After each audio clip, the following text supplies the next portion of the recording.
That's a very big, बहुत बड़ी development है, और वो ये है कि चंद्रयान 3 जो है, जो कि थर्ड लूनर एक्सप्लोरेशन मिशन है। जो 2 बार लॉन्च किया गया था, हम लोग उसको कहते हैं सॉफ्ट लैंडिंग। सॉफ्ट लैंडिंग में कहीं ना कहीं हम चूके थे, ठीक है।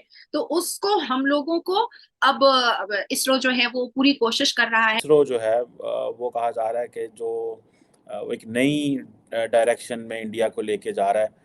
ये है कि जो इंडिया की डेमोक्रेसी है वो एक एग्जाम्पल के तौर पे पूरी दुनिया को देखनी चाहिए। फिर मैं हैरान होता हूँ कि हमें क्या बताया जा रहा है, मुसलमान मुसलमान मुसलमान, और वहां पे जो मुस्लिम वर्ल्ड के जो हेड हैं वो जाके अप्रिशिएट कर रहे हैं इंडिया को। उस वक्त अगर आपको याद हो कि बड़े थोड़े ममालिक थे जिनके पास न्यूक्लियर वेपन्स थे। आज अगर इंडिया ये करने जा रहा है और ये कर पाता है, कि देखिए, मेड इन इंडिया में हम लोग, मेड इन इंडिया के प्रोजेक्ट में हम लोग बहुत आगे निकले, डिजिटल इंडिया के प्रोजेक्ट में हम बहुत आगे निकले। नमस्कार दोस्तों, भारत के लिए एक और बड़ी उपलब्धि है आज, क्योंकि भारत ने चंद्रयान 3 को लॉन्च किया है, जिसकी सेफ लैंडिंग हो चुकी है, जो भारत के लिए अचीवमेंट है। इस पर पाकिस्तानियों का भी रिएक्शन आया है, क्योंकि पाकिस्तान में अभी आटे की कमी है और जहाँ से पाकिस्तान को पैसे मिल जाते हैं और वहाँ पर लोग जश्न मनाने लगते हैं, हमें लोन मिल गया। अगर पाकिस्तान कभी चांद पर अपना कोई मिशन भेजेगा तो वहाँ के लोग पागल हो जाएंगे। आप देखिए पाकिस्तानियों ने क्या बोला इस पर। दैट्स अ वेरी बिग, बहुत बड़ी डेवलपमेंट है, और वो ये है कि चंद्रयान 3 जो है, जो कि थर्ड लूनर एक्सप्लोरेशन मिशन है, उसने इंडिया से टेक ऑफ कर लिया है। और ये कहा जा रहा है कि ये चौथा फोर्थ ऑपरेशनल मिशन है। और इसरो जो है वो कहा जा रहा है कि जो वो एक नई डायरेक्शन में इंडिया को लेके जा रहा है।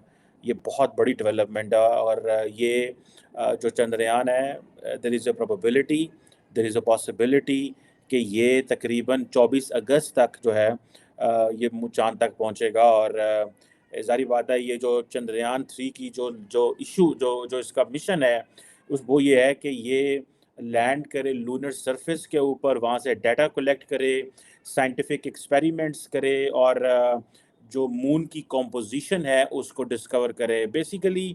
तो अगर मैं इसको देखूं तो इसके मल्टीपल फ़ायदे हैं।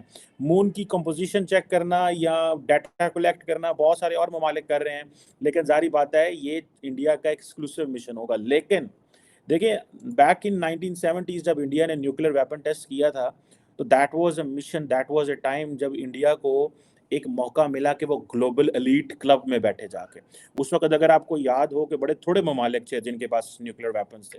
आज अगर इंडिया ये करने जा रहा है और ये कर पाता है, तो आप ये इमेजिन कर लें कि ये एक बहुत बड़ी, जिसे वो कहते हैं ना, डेवलपमेंट होगी।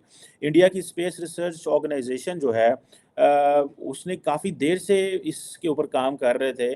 आपने चंद्र का की बात कही चंद्रयान है। 3 जी। जी।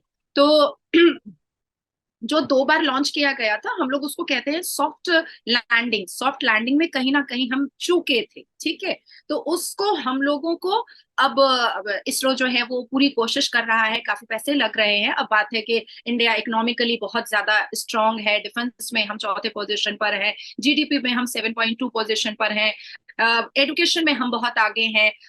जितनी भी फॉरेन कंट्रीज है उससे हमारे बहुत अच्छे रिलेशनशिप हैं। आज भी हमारे भारत के प्रधानमंत्री फ्रांस में है और वही रेड कारपेट है कि तोपों की सलामी है। तो ऐसे वक्त पर जो इतना बड़ा जो स्टेप था, जो कहीं ना कहीं थोड़ा सा अधूरा रह गया था, उसको पूरी करने की पूरी कोशिश की जा रही है। और मैं अल्लाह से नमाज में दुआ भी कर रही हूँ कि हमारा ये जो मिशन इस बार तीसरी बार जो किया जा रहा है वो बिल्कुल बिल्कुल बखैर आफियत अच्छे तरीके से सक्सेसफुल हो जाए, कामयाब हो जाए। क्योंकि देखिए, मेड इन इंडिया में हम लोग, मेड इन इंडिया के प्रोजेक्ट में हम लोग बहुत आगे निकले, डिजिटल इंडिया के प्रोजेक्ट में हम बहुत आगे निकले, स्मार्ट इंडिया के प्रोजेक्ट्स में हम बहुत आगे निकले, बुलेट ट्रेन जैसी चीजें हमारे देश में आई। बहुत बहुत इम्प्रूवमेंट और डेवलपमेंट आया है। तो जब हम लोग आर्मीज पर इतना हमारी सरकार ने काम किया है, एजुकेशन पे इतना काम किया है, तो और भी खुद को वास्ट करना और भी खुद को पॉलिश करने में कोई बुराई नहीं है। एक तरफ जहां पर मैंने कई बार कहा है कि महिलाएं जो है ना यहाँ पर की बड़ी सशक्त है, बड़ी स्ट्रांग है, बड़ी वुमेन एम्पावरमेंट वाली बात बहुत ज्यादा है यहाँ पर।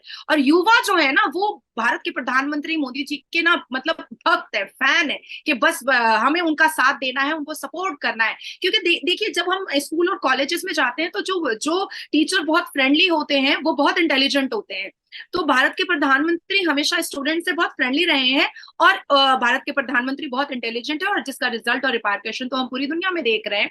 तो मुझे पूरी उम्मीद है कि ये थर्ड सॉफ्ट लॉन्चिंग होगी, सॉफ्ट लैंडिंग होगी, और हम इसमें फतह हासिल करेंगे। हम यही ख्वाहिश, मैं एज ए पाकिस्तानी यही चाहूंगा कि हमारा जो नेबर है अपने इस मिशन में कामयाब हो। और आपने जो मोदी जी की बात की है, मैं आपको बताता चलूं, अब पाकिस्तान में भी बड़ी तादाद में, खासतौर पे यूथ की अगर बात करें, बड़ी तादाद में इस चीज को एक्सेप्ट करने लगे हैं कि इंडिया के प्राइम मिनिस्टर अपने कंट्री के लिए बहुत ज्यादा सिंसियर हैं। लेकिन एक बात जो इन्हीं प्राइम मिनिस्टर के बारे में कही जाती थी कि भाई ये अपने कंट्री के लिए जो भी कर रहे हैं, लेकिन मुसलमानों पे बहुत जुल्म हो रहा है, इनकी गवर्नमेंट मुसलमानों के खिलाफ है, ये तो गवर्नमेंट में आए ही मुसलमानों के अगेंस्ट मतलब एक्टिविटीज करके शायद इसी वजह से आज ये इस सीट पे, प्राइम मिनिस्टर की सीट पे बैठे हैं।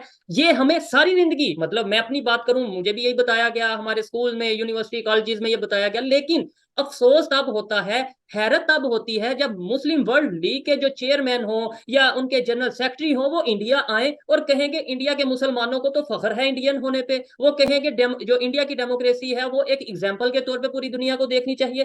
फिर मैं हैरान होता हूं कि हमें क्या बताया जा रहा है, मुसलमान मुसलमान मुसलमान, और वहां पे जो मुस्लिम वर्ल्ड के जो हेड हैं वो जाके अप्रिशिएट कर रहे हैं इंडिया को।